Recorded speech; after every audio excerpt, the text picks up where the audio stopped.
Good morning दोस्तों। मेरा नाम सौरभ कुमार और मैं आज से आपको पैडागोजी की क्लास डेली लेकर आऊँगा इसी टाइम पे, जो कि DSSB PRT, KVS PRT, railway PRT और CTET and other state teaching exams में हेल्प करेगी। और CTET में पैडागोजी के लगभग 15 नंबर के सवाल पैडागोजी से ही पूछे जाते हैं CTET में, हर सब्जेक्ट के अलग अलग। चलिए स्टार्ट करते हैं। शिक्षा शास्त्र शिक्षण की कला और विज्ञान है, जिसमें पैडागोजी को हम कहते हैं how to teach, when to teach and to teach NCF।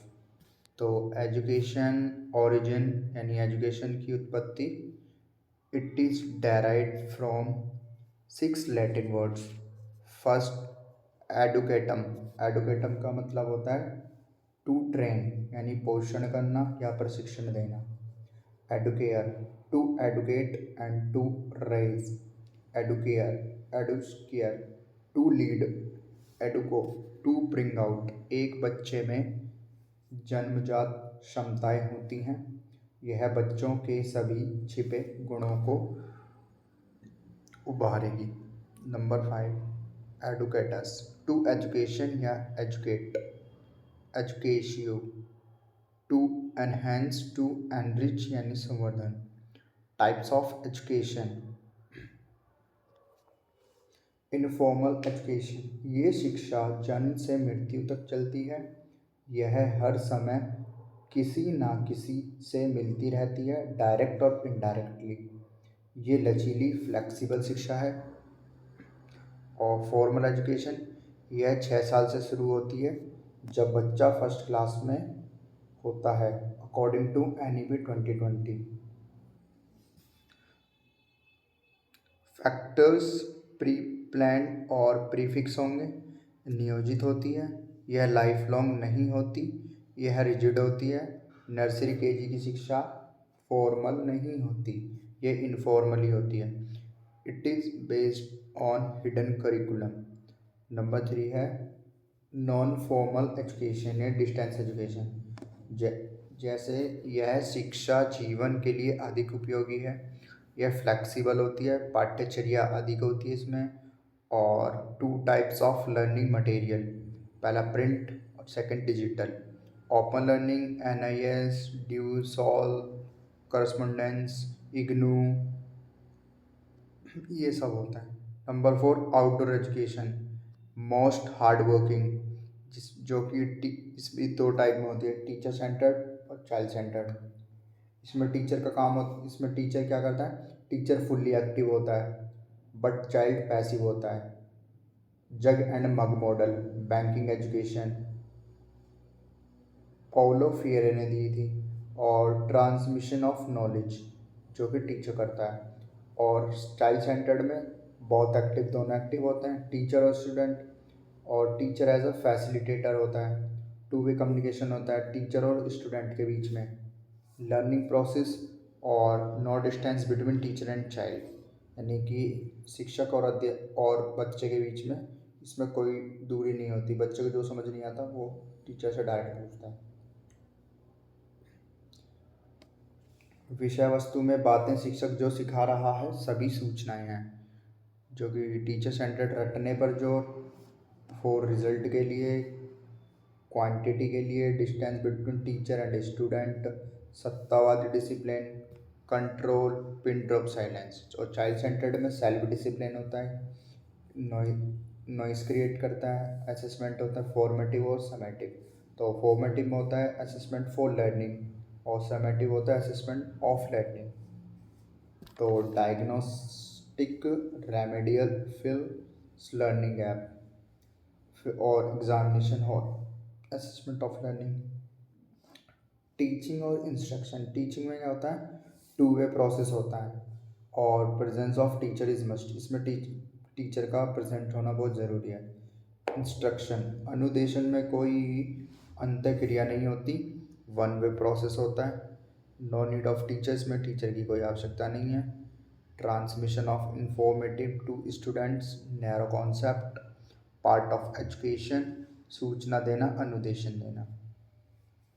अब पढ़ते हैं हम लेवल ऑफ टीचिंग। पहला, स्मृति स्तर का शिक्षण, रटने पर जोर।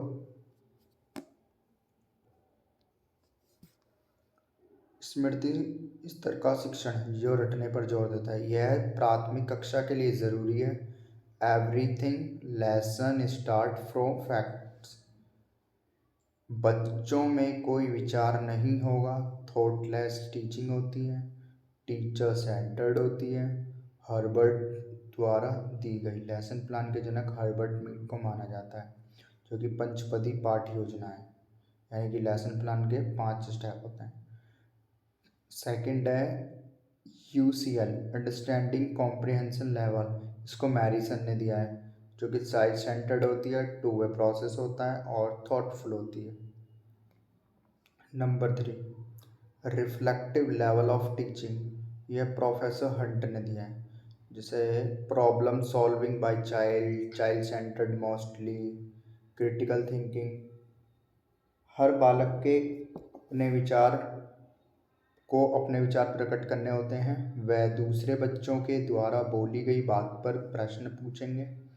ग्रुप डिस्कशन होता है, इसमें बालकों को तर्क देकर अपनी बातें सिद्ध करनी होती हैं। यह एक प्रजातांत्रिक प्रणाली है। Teacher behaves like a facilitator, यानी शिक्षक जो है वो एक सहायक के रूप में हेल्प करता है। Second, stages and phases of teaching. First, pre active stage. Second, interactive stage. Number 3, post active stage, यानी कि शिक्षण पूर्व अवस्था, अंत्यक्रिया अवस्था और शिक्षण पश्चात। यानी प्री एक्टिव स्टेज में क्या क्या स्टेप होंगे?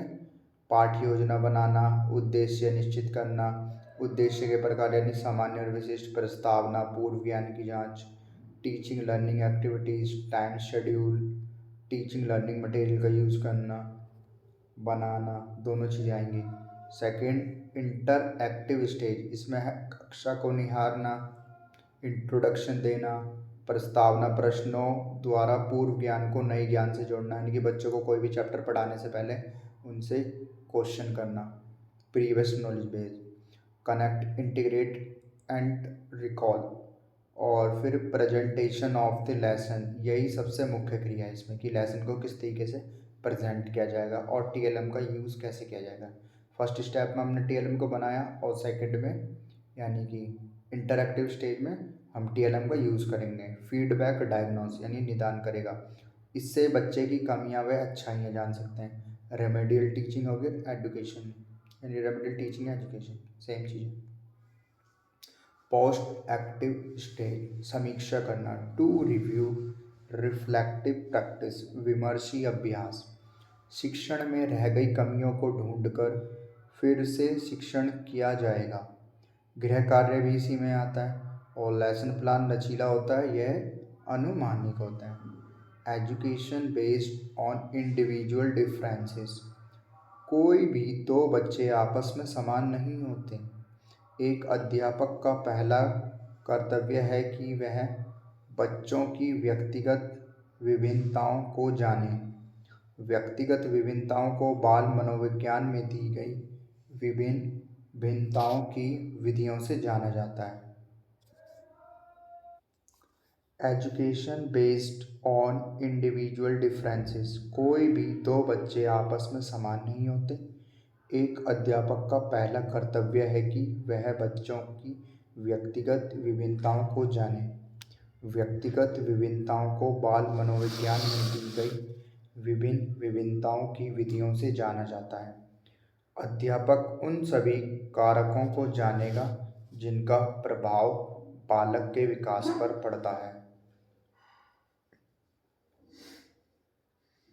व्यक्तिगत विभिन्नताओं के 2 मुख्य कारण हैं। पहला है आनुवंशिकता, वंशानुक्रम या प्रकृति।